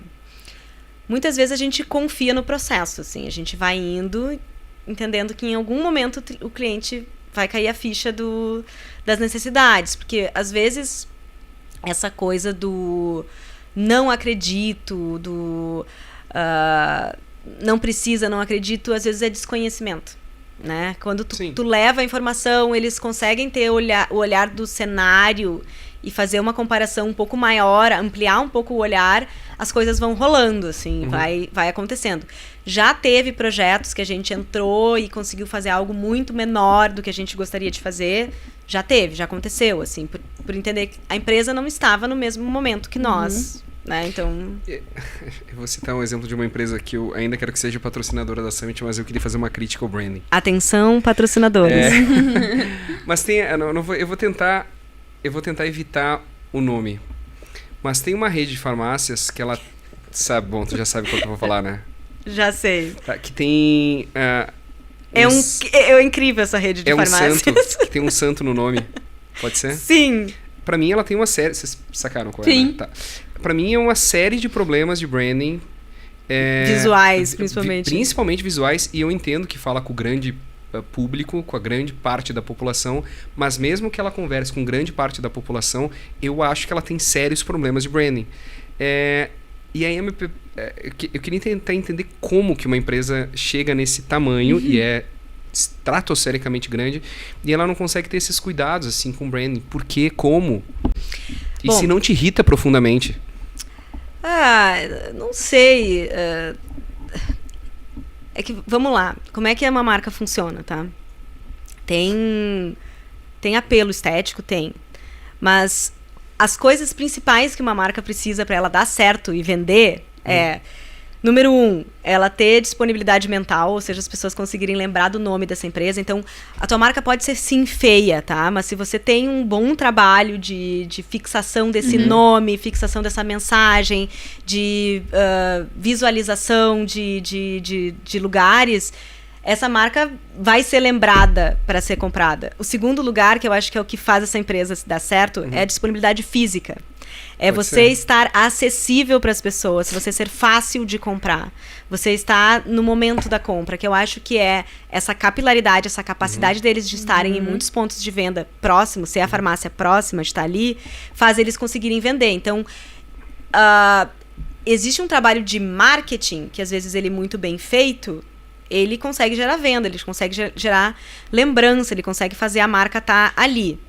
Às vezes você tem uma dificuldade de ter valor agregado em cima daquele produto, porque tu tá ali, tu vai ser comprado, não pelos motivos corretos, né? Não pelos motivos que você gostaria de ser comprado, mas você vai, porque você tá no lugar certo e as pessoas já ouviram falar de você, então você criou alguma confiança com elas. Então, nem tudo numa marca é design, nem tudo tem um apelo estético. Então, eu entendo que marcas funcionem e vendam e cresçam, mesmo elas sendo muito feias ou muito mal pensadas. Você não acha que isso é um pouco de desserviço para a população, cara? Porque eu acho tão legal tu poder dar uma experiência de marca pro teu cliente, assim, de tu mostrar... Porque é um cuidado, tá? Eu entendo que funciona, eu entendo que a gente está falando sobre medicamento, tudo isso eu entendo que o preço é meio que a base do negócio. Só que tu imagina... Que mundo perfeito se tu ainda entregasse essa experiência muito única, assim. Porque, por exemplo, então uma outra farmácia que eu acho que faz... Farmácias Popular. Tô certo, né? Tem essa marca. Tem. Então, assim, cara, ela já tá dizendo tudo no nome dela e eu vejo que esteticamente ela tem vários cuidados com a marca. E ela tá dizendo o que ela quer ser nesse mundo. Que talvez uma outra marca, tipo uma Panvel, ela já tenha uma outra pegada para um outro público.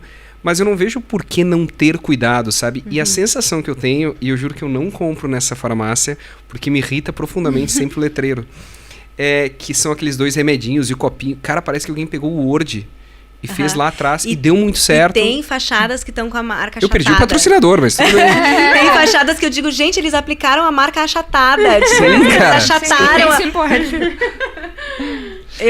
Eu às vezes olho e eu fico... O que eu quis dizer antes é que eu entendo como que uma marca vende e cresce. Não que eu não acho que elas têm que melhorar. Eu acho que sim, a gente tem que sempre conseguir expressar, porque tu olha pra marca, não tem a ver com a experiência da loja. A loja já evoluiu muito mais, tá bonita, tá bem departamentalizada, tá legal, tá em bons pontos de venda. E aí tu tá num ponto de venda top, super bonito, uma esquina linda com aquela marca, né, dos anos 80. Parece um clip art. Sabe que a sensação que eu tenho é que, assim, aquela discussão que parece que para uma população com menos condições ou mais à margem da sociedade, qualquer coisa serve. Parece que na marca isso tá ok. E isso me irrita, sabe? Porque tu pode oferecer uma belíssima experiência, porque marca, no final das contas, é o que a gente compra, né? É o que a gente conversa sempre. Cara, tu compra a marca, tu sabe o porquê, tu sabe o que aquela marca representa. E aí tu simplesmente ignorar esse fato e achatar uma logo numa... Pô, eu acho que... cara, é só querer ganhar... Aí é só querer ganhar dinheiro, entendeu? Da maneira mais fácil. Talvez eu me preocupe um pouco mais com comunicação do que eu deveria, mas me choca de verdade, assim. E aí é até um bom cliente pra tu bater lá e buscar de forma ativa. Oi, tem uma solução de mercado. Choca, e às vezes tu vê, inclusive, marcas que nem marketing tem, né? Que são marcas que... Essa marca tem um trabalho de comunicação, tem um trabalho de marketing, né? Eles estão presentes. E tem marcas que às vezes dão certo, que eu nunca vi nenhuma peça de comunicação. Vou dar um exemplo de uma marca bem gaúcha que eu nunca vi nada. Pastelina. Sim. Gente, Pastelina... Eu adoro. É uma coisa quase que é quase nosso biscoito Globo, é a pastelina. É verdade. É a pastelina. Eu nem sabia que era gaúcha, pra ter uma ideia. Eu acho que é gaúcha, porque se não é gaúcha, parece muito gaúcha, porque nunca vi em outros lugares pra vender. Eu nunca vi. E ela é uma marca que não tem muita comunicação. O próprio biscoito Globo, se tu for ver a forma como ele é vendido. Tem várias marcas, principalmente marcas de bem de consumo, que elas simplesmente são, né? Então, e a pastelina existe desde que eu sou criança, né? Então... mas eu não acho que a pastelina... Mas aí eu também acho que tem aquele outro negócio de funcionar e mexer com a nostalgia. Sabe? Eu não acho que é um... Eu não considero um desserviço pra branding. Eu acho muito legal. O próprio Globo. Eu acho que aquilo ali se identificou tanto com o Rio de Janeiro que pra mim, cara, meio que casa. Agora, tem outras coisas que eu já acho um desserviço, assim, e me incomoda profundamente, porque eu penso, a gente que é tão pequenininho ali de estrutura comparado a essas empresas, uma das preocupações que a gente tem é realmente com a forma como a gente se apresenta. E eu vejo que tem grandes corporações que ignoram esse fato. Eu tenho empresas, assim, Dani, que eu acho... que são um exemplo, assim, são patrocinadores nossos, acho que são um grande exemplo, que é a Sicredi. Cara, eu acho a Sicredi uma das empresas mais geniais que se preocupa com toda a cadeia da estrutura dela, inclusive marca, assim, e como isso acaba refletindo em absolutamente tudo, né? A gente teve agora um lançamento em Gramado de uma estrutura da Sicredi que ela é tudo menos um banco. E, cara, eu tenho certeza que em algum momento tem um link com repensar sobre a empresa, onde tu quer chegar, como a gente... Cara, isso é lindo. O Sicredi é um dos clientes que eu tenho muitíssimo carinho. Ele é cliente da Cordão hoje. Mas ele foi o primeiro cliente que eu trabalhei quando eu vim para Competence. Ai, que legal. Olha só. Então, eu lá em 2008, 2009, eu comecei a trabalhar com o Sicredi. E eu participei da campanha de 1 milhão de associados do Sicredi. Que legal. O Sicredi deve estar com 7, 8 milhões de associados hoje, mais, não sei quantos são, mas são muitos mais milhões. E é um cliente que eu venho acompanhando há muitos anos. Eu participei do rebranding do Sicredi, que foi em 2017, a nova logo, a troca, a construção de todo o verbal, do visual. Então é um cliente que eu acompanho há muito tempo. É legal vocês falarem bem deles, porque... Sim. A gente ama. A gente ama, nunca vai ver do nosso lado, Dani. Não, mas sabe que eu parto do princípio que se tu te preocupa com a tua marca, que é como tu te apresenta pro teu cliente, vai em algum momento impactar a estrutura que tu vai receber esse teu cliente, porque é a tua preocupação, sabe? E que é por isso que eu tenho a sensação inversa em relação a outra empresa que eu comentei. Eu não me sinto assim, Marcos, porque eu tenho essa questão meio psicóloga, assim, sabe? De respeitar o momento. Porque eu acho que tem empresas que às vezes vivem em um momento. Então, nesse momento, não é essa a prioridade.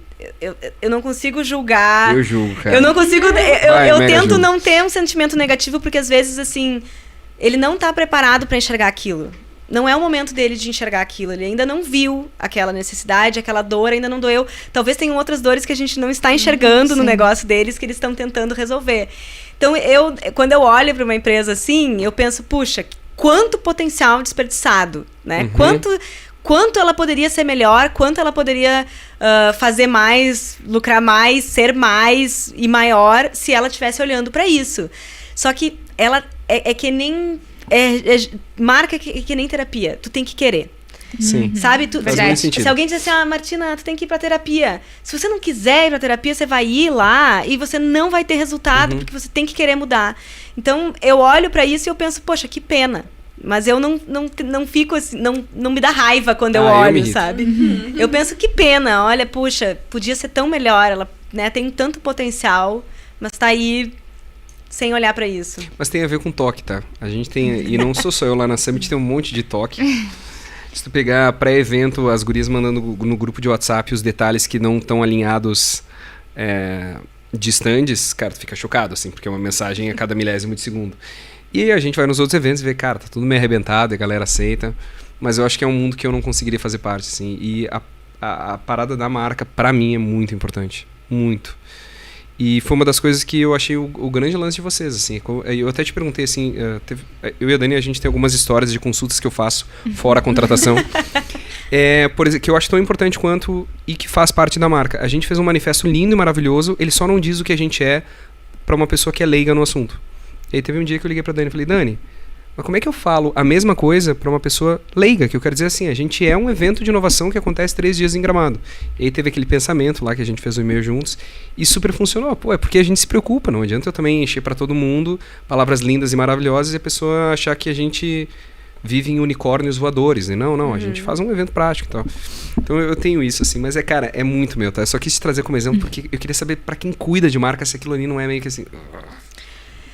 Sim, e tu às disse vezes que pra mim tu dói disse que mais. achatou uma logo, tá? Então tu cuida disso. Pra mim, às vezes dói mais. Às vezes eu vejo... tô vendo TV, passa um comercial e eu fico assim, gente, o que essa marca tá fazendo? Porque às vezes eu vejo que existiu um trabalho de marca... Uma estratégia pensada, às vezes um filme bem feito, que tu vê assim, Jesus Cristinho, quem é que recomendou essas pessoas? Quem é que foi essa consultoria? E você olha assim, não pode ser que essa marca esteja fazendo isso. Às vezes tu olha e diz, não faz nenhum sentido, por que eles estão indo por esse lado? Porque às vezes tu vê, usando os argumentos errados, sabe? A marca tem tudo para dominar um segmento e ela tá lá perdendo tempo com uma bobagem, sabe? Então isso me irrita mais quando eu vejo... Não cita o nome. Ai, esses dias eu vi um anúncio de uma marca de bolachas na internet, na TV, que é uma marca assim extremamente... A logo remete à família, o nome remete à família. É uma marca que passa uma coisa muito mais carinho, familiar, uma construção assim... E eu vi eles fazendo um comercial completamente TikToker, assim, vamos dizer assim. Sim. Como se fosse uma coisa extremamente jovem, de 16 anos, assim. Que eu nem sei se é o público que compra dessa marca de bolacha, que é uma marca talvez um pouco mais infantil, talvez um pouco mais de pai para filho do que de jovem, assim. E eu olhei, eu falei pro meu marido, gente, mas eles têm produto para esse segmento, porque os produtos que eu conheço deles não é para um jovem dessa idade. Eu fiquei me batendo e dizendo, gente, quem é que recomendou isso? Aí eu fico assim, quando me dá mais raiva quando eu vejo que tem um trabalho, tem uma intenção, tem um investimento nisso, e que às vezes eu olho assim, poxa, enganaram eles, sabe? Tipo assim, fizeram uma recomendação ruim. E a culpa aí é da agência ou da empresa? Não sei se existe culpa, né? Mas eu acho que é um pouco dos dois, né? Às vezes tu tem... Nunca é culpa de uma pessoa só dentro de um relacionamento. Mas assim, num contexto assim, quem propõe é a agência.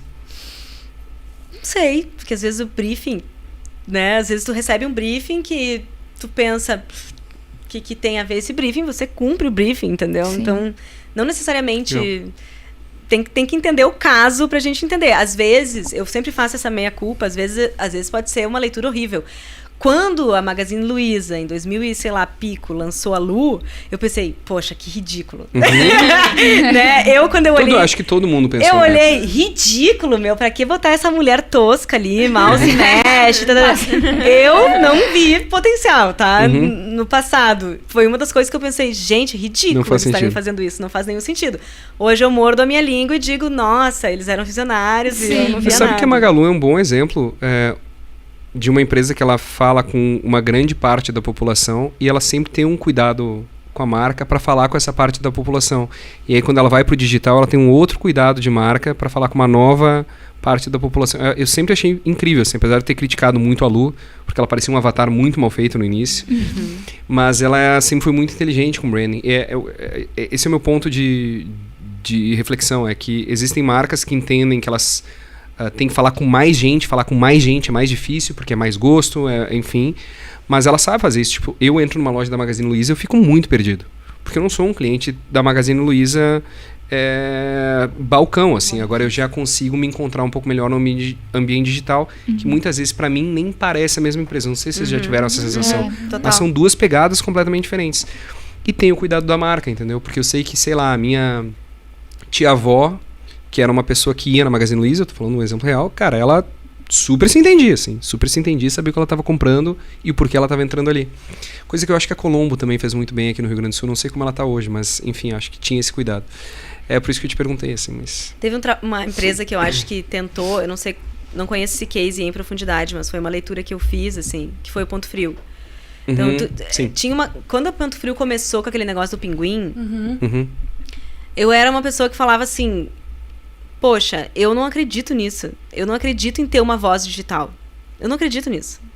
Pra mim não faz sentido tu desmembrar tanto a comunicação do digital da comunicação normal, né? Da comunicação offline. Ou da experiência da marca offline, né? Então, por exemplo, tu tá me falando, eu compro no digital. Não quer dizer que a sua tia, em algum momento, não vai receber uma comunicação do Instagram, não vai receber uma comunicação de outras redes. Então, assim, esse consumidor, não existe o consumidor digital, o consumidor que a gente segmenta por canais. Então, pra mim, isso é um erro de estratégia.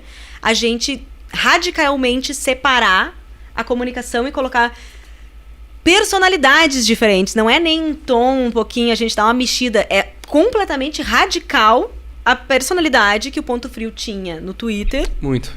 Com o que era o Ponto Frio na vida Loja real, física. os vendedores do Ponto Frio, a comunicação do Ponto Frio em qualquer outro canal. Não tinha nada a ver.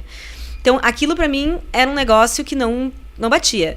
E tá, só que daí vinha o case do Ponto Frio, olha quanto o Ponto Frio tá vendendo no e-commerce, olha o case do Pinguim. Então tinha uma coisa que estava muito certo ali. Tinha uma coisa que estava dando resultado. Eles estavam conseguindo se diferenciar. E quando eles fizeram rebranding para Ponto, e eles mudaram a comunicação, eu achei, olhando como espectadora, sentada no sofá, eu digo, tá aí, interessante, porque eu acho que eles fizeram o contrário. Eles viram o canal que estava funcionando e eles adequaram o seu off, a sua experiência de loja, o seu nome, a sua marca, para ficar mais próximo ao que eles eram no Twitter. Porque era o que estava dando retorno para eles. Sim. Então, essa consistência de marca, para mim, ela é fundamental. Quando a gente olha a Magazine Luiza e tu me traz esse exemplo, eu já penso, legal que muita gente se acha, mas isso é uma coisa que eles têm que corrigir. Porque não pode eu entrar numa loja e ficar perdida e não saber, não conseguir conectar aquilo com a Lu, porque isso divide, isso não soma a minha experiência de marca. Mas sabe o que eu acho que tem a ver com isso? Primeiro... E assim, a minha análise da Magazine, tá? É que cada vez mais o comprador que não era do digital vai pro digital. E ele tem que estar preparado. Porque tem coisa, assim, na loja física como toda Magalu, se tu vai comprar, que tu tem que ir para outro ambiente para ver se o negócio... É tipo meio... Uma vibe meio Havan. Que eu sei que tu compra alguma coisa e tem que verificar se tá tudo dentro e tal. Que não condiz muito com o digital. A forma como as pessoas se apresentam. É uma coisa mais tradicional, assim. E o varejo eletrônico, para mim, o comércio eletrônico é muito de tipo ser rápido, ser ágil, que é mais ou menos o meu perfil, assim. E o que eu acho é que é uma empresa que há muito tempo vem entendendo que há uma diminuição do consumo de lojas físicas e que em algum momento as lojas físicas desta empresa podem vir a acabar e ela quer se consolidar brigando de frente com o Mercado Livre. E isso para mim se tornou tão nítido, assim, porque em 2019, pré-pandemia, o Mercado Livre começou a fazer uma série de campanhas falando coisas muito óbvias para uma população mais 60, que era, cara, olha só, sabia que se tu fizer a tua compra e a compra não chegar, a gente devolve o dinheiro, ou qualquer coisa assim. Aí a brincadeira, parabéns por fazer o óbvio, entendeu? Só que o óbvio no digital leva muito mais tempo. Então, a questão da Magalu não é nem só identificar duas personas, mas é uma migração para um outro ambiente, e esse ambiente ele tem que ser muito diferente, ele tem que ser mais ágil. Claro, peguei o caso da Magazine Luiza, mas teriam outros. A gente podia falar Erval, tá aqui, toda a transformação que rolou ali. Mas é uma coisa que, tipo, agilidade na Magazine Luiza física, eu nunca tive. Talvez alguém que assiste o podcast diz, nossa, mas eu tive um atendimento. E na Magalu digital, cara, pra mim ali é um... Sim, eu acho que essas coisas é do canal, né? Acho que tem... É do canal, mas eu acho que tem marca junto, porque a Lu é uma marca que faz isso. A Lu Avatar. Sim, mas eu digo assim... Tem coisas que são do canal e são especificidades do canal que tu tá vendendo.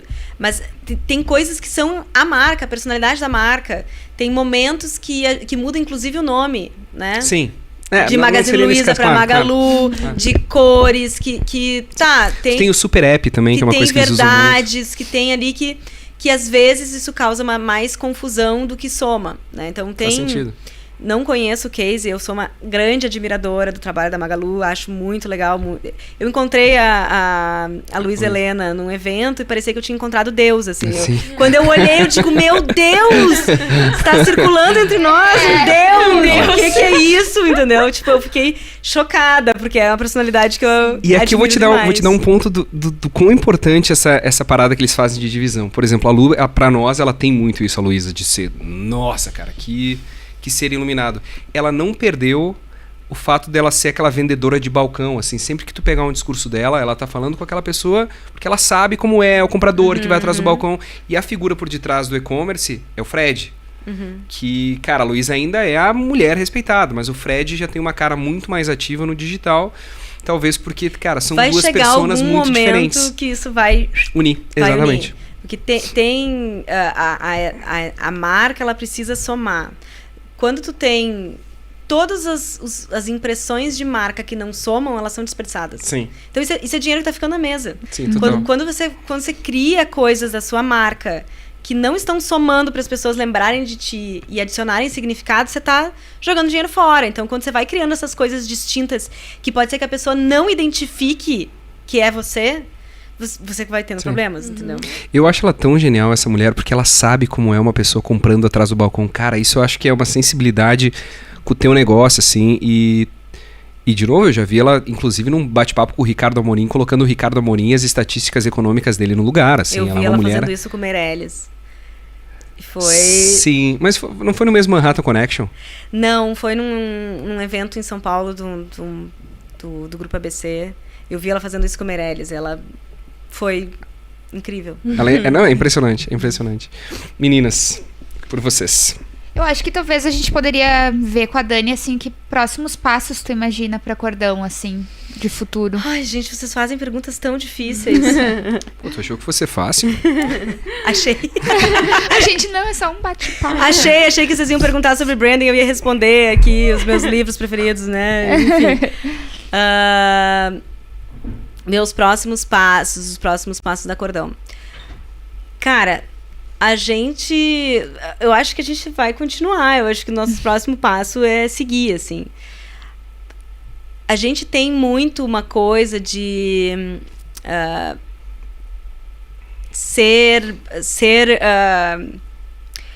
conciso, assim, de olhar para um passo, o que está adiante, assim. A gente tem muita vontade de crescer, assim, a gente tem muita vontade de...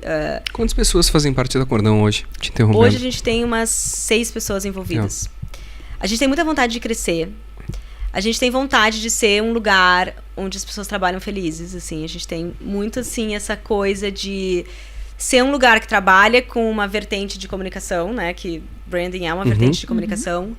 Que valoriza o trabalho sério, que não valoriza esse trabalho enganador, esse trabalho, né, superficial, e onde as pessoas fecham seu computador na hora, onde as pessoas têm a sua vida particular, não é nem respeitada, mas priorizada, né? Eu acho que a vida particular, ela sempre é prioridade. Trabalho é segundo lugar. Né? A gente sempre está comprometido, mas a gente não pode em nenhum momento perder a noção de que a coisa mais importante que a gente tem somos nós, né? Então, a gente quer criar esse ambiente de trabalho, a gente quer ter pessoas assim, a gente quer trabalhar com clientes que nos inspirem, que a gente olhe para eles e que a gente se sinta inspirada pelo trabalho que eles estão fazendo. Então, isso é o que a gente tem vontade de fazer. Agora, exatamente como isso vai ser, eu não sei. Tipo, esses últimos meses, a gente tem recebido tanto cliente gringo que eu não sei nem... Eu fiquei, Matheus, o que está acontecendo? Por que está aparecendo tanto gringo, né? Porque como a gente não prospecta, as coisas são meio orgânicas, assim. Então, eu não sei dizer aonde vai a Cordão, e isso como vem vai. De indicação? Vem de indicação, você acredite ou não. Caraca. As coisas acontecem... o mundo é louco, entendeu? O mundo é muito louco, as coisas assim... E muito pequeno, né? É muito pequeno, e apareceu muito gringo, e os gringos de indicação, e às vezes tem um cliente que a gente faz, daí o cliente está em outro lugar, aí troca, enfim. Eu não sei como vai ser exatamente, a gente está planejando ser consistente no que a gente tem feito. Assim, esse é o nosso grande plano, é seguir o que a gente acredita, o que a gente tem consistência para fazer, entregar as coisas com qualidade, esperar que os nossos clientes continuem nos recomendando para que a gente continue crescendo dessa forma. Não vamos fazer, pelo menos não está previsto, nenhum movimento assim de vamos pegar esse investimento e botar uma galera trabalhando. A gente está nessa vibe de crescimento orgânico ainda, assim. Não sei se isso vai mudar em algum momento, mas o nosso sonho é ter essa estrutura maior, onde as pessoas trabalhem felizes, onde os clientes são ouvidos e eles também fiquem muito felizes com o resultado do nosso trabalho. Basicamente é isso. Que massa. Muito bom. Então, fica a nossa indicação aqui também, né? Aproveitando Quem tiver precisando. Quem tiver precisando, a gente vai deixar na descrição do vídeo, então, as informações, o Insta da Dani, da Cordão, né, demais informações. Acho que agradecer, Dani, a tua presença. Foi um bate-papo muito legal. Acho que muitas pessoas aí vão poder aprender, né, sobre marcas. Sigam a Dani também, né, que ela fala muito sobre isso. E eu acho que antes de qualquer coisa, indica um livro sobre marca. Isso é legal. Eu acho que a pessoa pode... Um livro... Pode ser Não, 3, pode ser 3, 5, cara. Todos. Tinha uma legenda aqui com os livros. Ah, pois é. São muitos livros, assim. Eu acho que...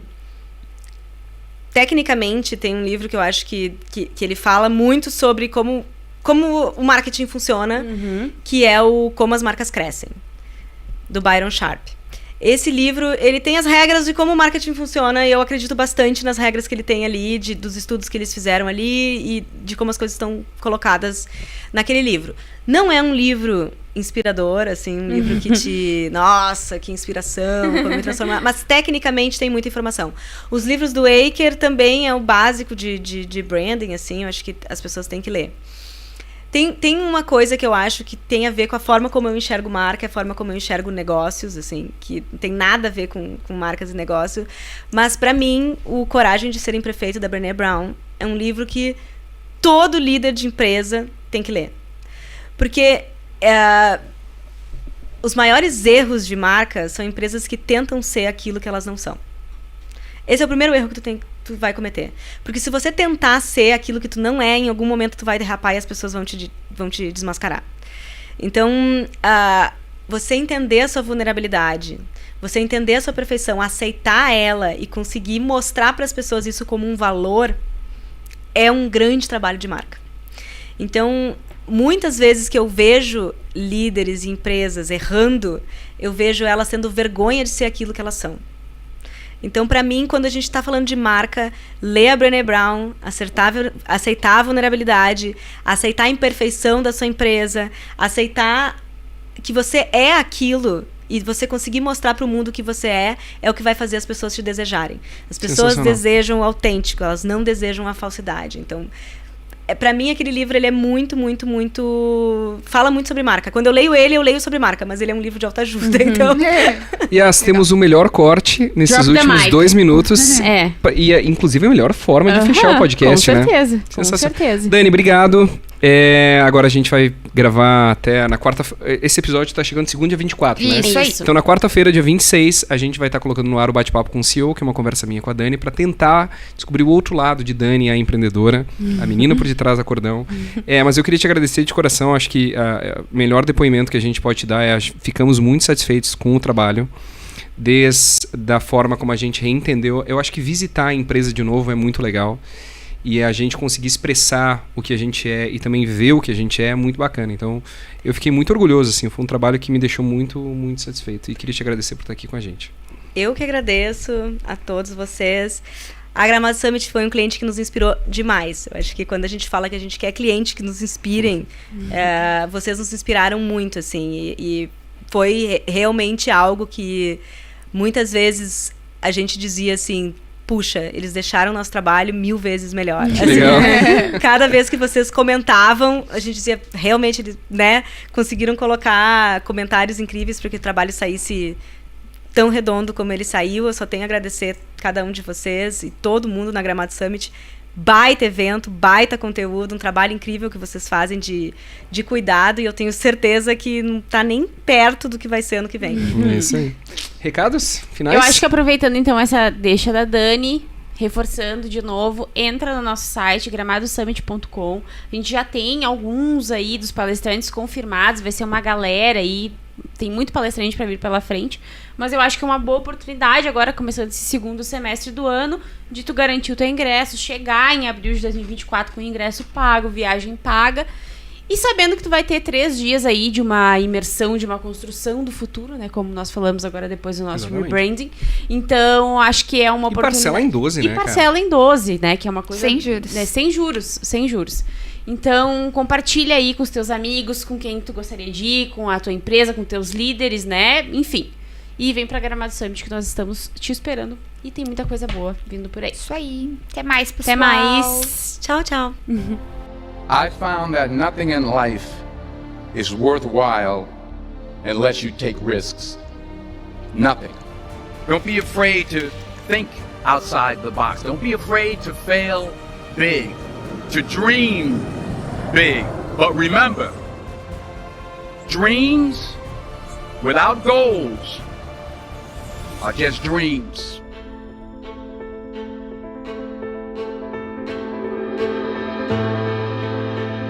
Gramado Summit promove conexões. Isso é fundamental no que a gente precisa inovar, pensar fora da caixa. Que esse é um evento pensado para vocês.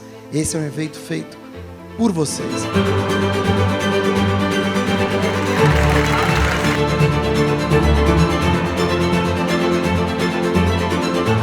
O Brasil cada vez mais precisa de gente que não aceite o mundo como ele é e que queira dar uma resposta que nunca foi dada num tempo jamais imaginado.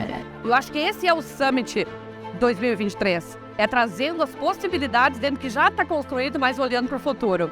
Isso aqui traz histórias verdadeiras, histórias inspiradoras, fórmulas de sucesso. E isso encurta o caminho. Ouvir pessoas falando e também poder falar.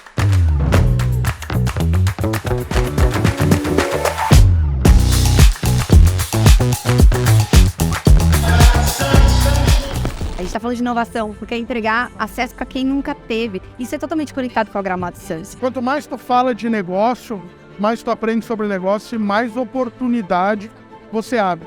Então esse evento ele está entregando na prática o que ele traz no nome, né? Ser um summit, ser um ambiente criativo de encontros e conexões. E isso potencializa em muito o desempenho desse ambiente que é fundamental de colaboração. Então eu acho que a diversidade traz isso. E esse evento, para mim, é um reflexo de diversidade de empreendedores. Este é o time da Gramado Summit.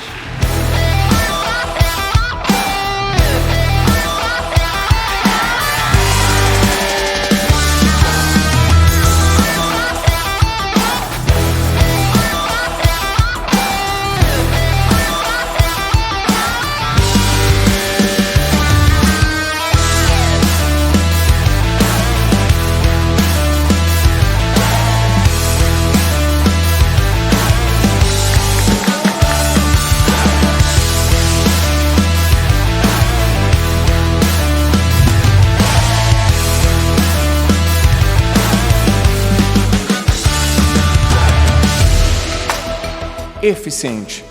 Fazer mais com menos. Toda vez que você deu like em um desses artistas pretos, eu estava lá, fazendo aquilo que minha mãe me ensinou. Eu estava cuidando dos meus irmãos.